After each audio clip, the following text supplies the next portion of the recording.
come out for the day and just get onto the the Eurostar. So it's a bit frightening, yeah, but you got to live your life. I know martial arts and I know boxing. I'll be all right. Wow.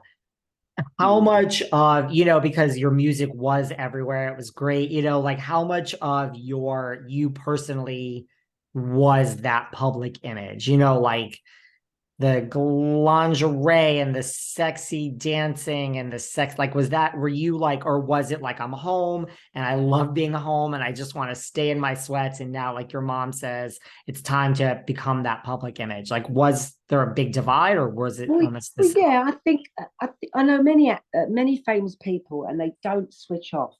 They are 24/7 that person, and I'm definitely not like that. I know when to be Sam, and I know when to be Samantha. I mean, my family call me Sammy and Sam, but when I put that dress on, and I put the face on, I go into the Samantha Fox mode because that's how I feel.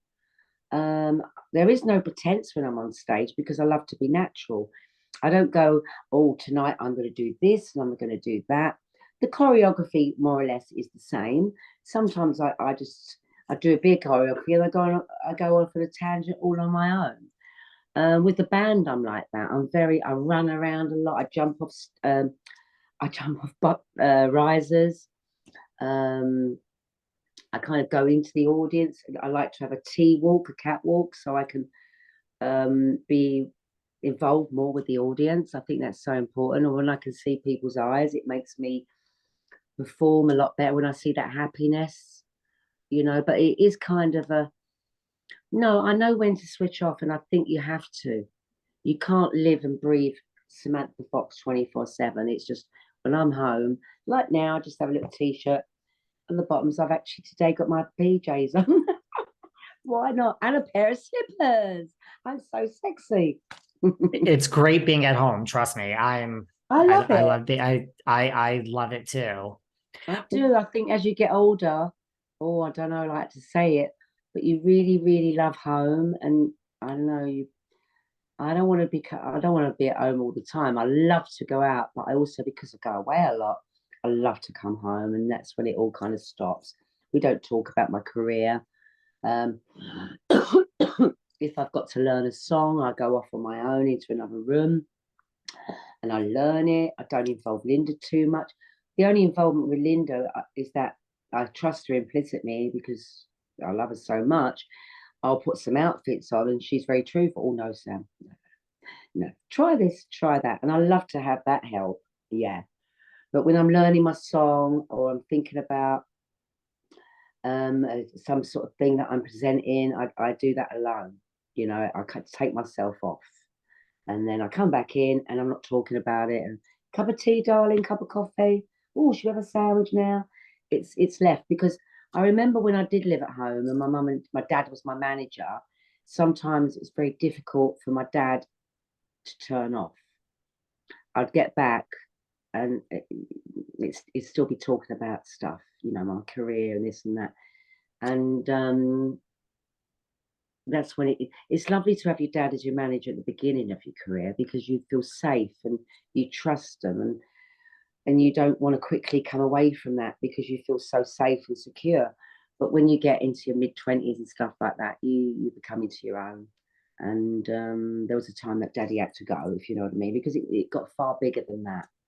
Um, it really did, especially when I went to live in the States because I was successful there, but I was constantly going back to London, Europe because I was successful there. At one point, I had a top three. I had number three in the charts of Naughty Girl. No, number three of Naughty Girls Need Love 2 in the chart. And in England, I had Nothing's Going to Stop Me Now. So one minute I'm kind of doing a bit of hip hop with Full Force. And then I'm flying home and doing Nothing's Gonna Stop Me Now.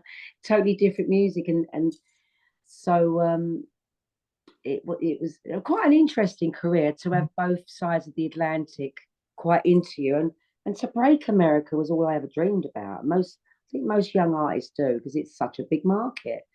So when I lived there, it was amazing, but a little bit scary to live in New York, I must say. Ooh, at first, I remember my record company say, "Don't look anybody in the eye." And I thought, "What?" No, I was fine. Once I met a few friends in New York, and they were gay. I had two girlfriends, and they lived in Brooklyn, and they were gay. And they showed. I lived in the Village off of 8th Street, and is it 12th Avenue? I guess it was St. Christopher's Place, that area. Yeah, it's like And there was it's some, 6th Avenue. Yeah. yeah, 6th Avenue and 12th Street. And I love that area. I think I picked the best place to rent for 2 years because you could walk, it wasn't like, it was more like a place in Camden in London where it was like a community. And there was some really great restaurants. There was gay bars. I'd never really been to a gay bar before. I went to live in New York, and that was interesting. I used to go in disguise because I've never been in one because I think in England, for many, I was so famous. And I guess at that time, I think deeply down, I did feel I was gay. And it was great to go to America and just put a baseball cap on and just be there and observe. You Yeah. did, you felt you were gay since like a young age, even though you were going through all this, or was it later that you kind of came to this realization? No, I felt it from a very young age. I think when I started to have a crush on Lindsay Wagner, a Bionic Woman, I couldn't wait for Fridays. That was your And first crush. she was indeed. She was my first crush. Yeah. And then I kind of had a little girlfriend when I was 8 called Donna. And we used to wear the same clothes and hold hands everywhere. And I'm sure that was a little crush that I had. And then growing up, I suppose I went with my first serious boyfriend when I was 17. He was a lot older than me. Um, but I think all the time I kind of felt it, but I kept thinking, is it something I'm going through? Because a lot of the parents say, oh, you're just going for a stage. But I think because I'd kind of felt these feelings from a young age, I thought it can't be a stage because I'm still feeling them. But I must admit, being the number one pin up in Britain, and they still use it today. Um, it was difficult to come out. I suddenly thought I'm going to lose all my fans. It was 80% men then, but now it's like 50-50, and it's so fantastic. And I just got to the stage where I can't live a lie anymore. When I met Myra, I was with her 16 years. How can you live a lie when you're living with a woman for 16 years?